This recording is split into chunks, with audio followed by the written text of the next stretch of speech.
Hey, I'm Primitive Tim, and today I'm checking out some of my favorite places around Tahoe. These pigeons have nothing to do with that.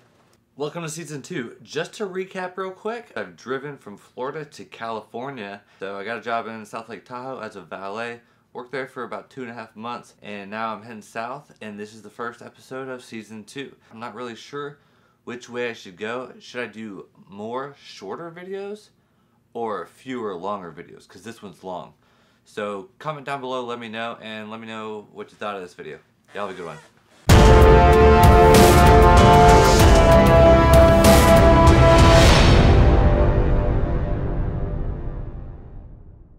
Now, one thing I found extremely interesting about this area right here, this is one of the most diverse areas I've seen for wildflowers. You come here in the early summer and there's just every single color, purple, yellow, red, blues, I mean everything. The ground is just carpeted with a rainbow. Now, right now, this is late summer / early fall, and all we have are these yellow flowers here. Even they are starting to look a little bit unhealthy and they're starting to die off. And it's amazing that these flowers are still even here because it hasn't rained a month and a half or so. It's nothing but wind constantly on this slope. And they're just out here exposed to the sun all day. Now, all the pollinating insects know that their season is coming to a close pretty quickly. We've already been getting nighttime temperatures of below freezing, and these insects know it. And this is the very last flower that's left up here. So they're coming in, collecting as much pollen as they possibly can before winter hits, because when it hits, it's gonna hit hard and fast. And it looks like we've got mostly small bumblebees, and then there's a European honeybee in here as well. Bees don't want to sting you. They're flying all around me, they don't care about me. Even if I go try to grab one and pick him up, he just flies away. They don't sting me. What about a honeybee? And that's because their primary objective in life is to gather pollen from plants and bring it from this one to that one over there and exchange this genetic diversity. That way we get healthy, strong plants. As long as I'm not trying to kill them, especially not trying to kill their hive, they don't really care about what I'm gonna do. Now, the views back this way are incredible. You've got a little mountain pond here, a mountain lake back there, and then mountains just jutting up. However, on the other side of this ridge, you can see Lake Tahoe.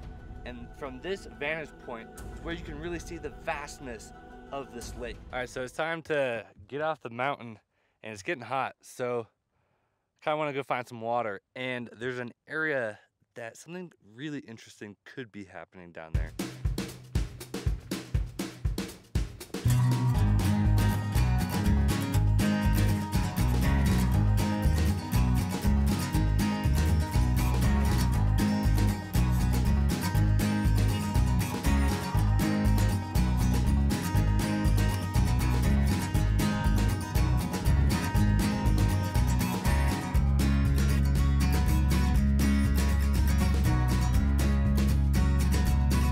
Yeah, absolutely no clue why that grasshopper is spinning around in circles like that. Now, a few episodes back, I caught a couple of mountain garter snakes, which was really cool. And it was actually right in the same place. But things have changed drastically since then. And that was just a couple months ago. Now, that once flowing river is a stagnant puddle. And these fish are all caught up in here. So what that means is, as water levels go down, these fish are getting bunched up closer and closer and closer. And the garter snakes, they know that's happening. And so they come in, and it's basically easy pickings for the garter snakes.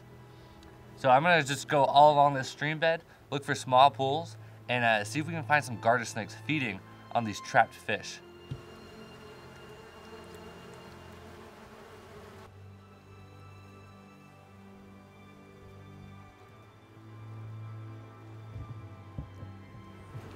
Now this is just a really sad sight to see here.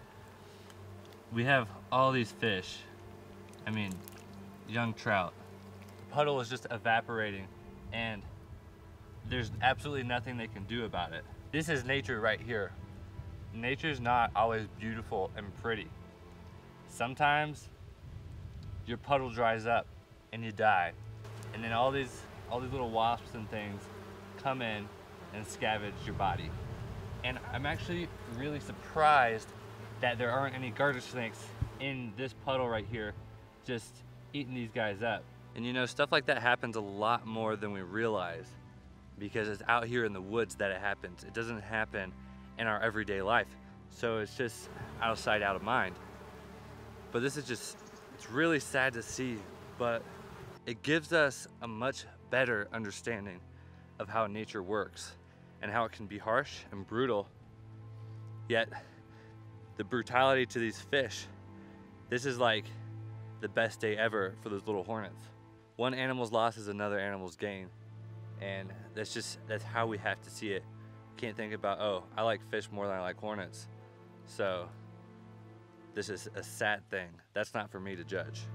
So I was right, and I found a puddle that had 3 garter snakes in it. Now you can see 2 on the left and 1 is on the right, and there's 1 in the water. For the most part, they would just sit in the water and wait for a fish to get near them, then they would try striking at it. Now their other method of hunting is just swimming around as fast as they can until they accidentally bump into a fish. And when they feel a fish hit their face, they'll turn and bite. Unfortunately, I wasn't able to actually witness one of these garter snakes catching a fish, but it was really cool just to sit there and watch them do what they do naturally. I saw something really weird, something I've never seen before. I believe it was a muskrat. And man, it looks like a little miniature beaver, which I've never seen a beaver either, but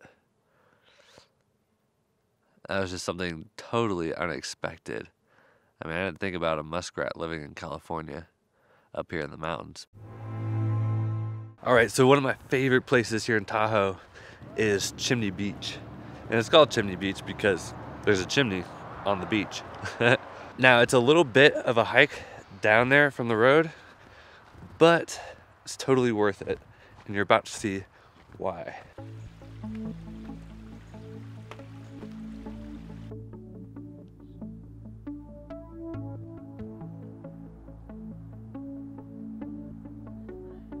Now this has got to be the most relaxing spot on the lake. You can climb up on these tall rocks and you have a good vantage point. And there's a little trio of mergansers out there. And they're just going along. What they do is they just swim along with their face in the water. When they see a fish or whatever they want to eat, they'll dive down and just go for it. Now here's something that I find really interesting. There's basically just a little ground out area right here. There's another one right here. And it looks like there's a few other smaller ones on this boulder, but there's little spots like this on other boulders as well. And what I think happened here, I think these were little grinding pits that the natives would have used. So they would have just got another small rock. They could grind seeds, nuts, even some juniper berries in here, and just grind them up, mix it up into a flour, and then they could use that to cook with it or add it to other things. But stuff like this, you know, this will last for thousands of years, so it doesn't get left behind.